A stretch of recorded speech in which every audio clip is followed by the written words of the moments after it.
સરખેજમાં પૈસાની લેતી દેતીના મામલામાં હત્યાના કેસમાં પોલીસે આરોપીને દબોચી લીધો છે। વેજલપુર કેનાલ રોડ પર આવેલી આ સારા રેસિડેન્સીમાં રહેતા 30 વર્ષીય મુજમ્મિલ વડગામાને ધંધા માટે પૈસાની જરૂરિયાત હોવાની સાથે જ તેમના દ્વારા સરખેજના ફૈઝલ ખાન પઠાણ પાસેથી 20 દિવસ પહેલા 1,60,000 રૂપિયા ઉછીના લીધા હતા અને જે રૂપિયા માટે અવારનવાર ફૈઝલ ખાન તેને ઘરે આંટા મારતો હતો, પરંતુ તે મળતો નહોતો।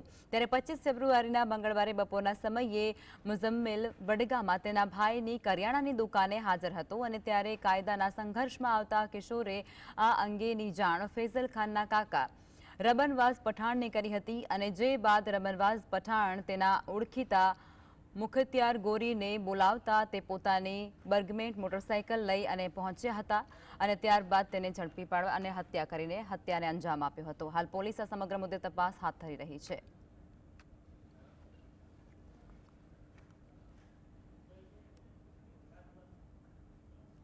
हाँ, आरोपी जे मेन फैजल खान है विजलपुर पुलिस स्टेशन में 12 જેટલા મારામારીના ગુના છે।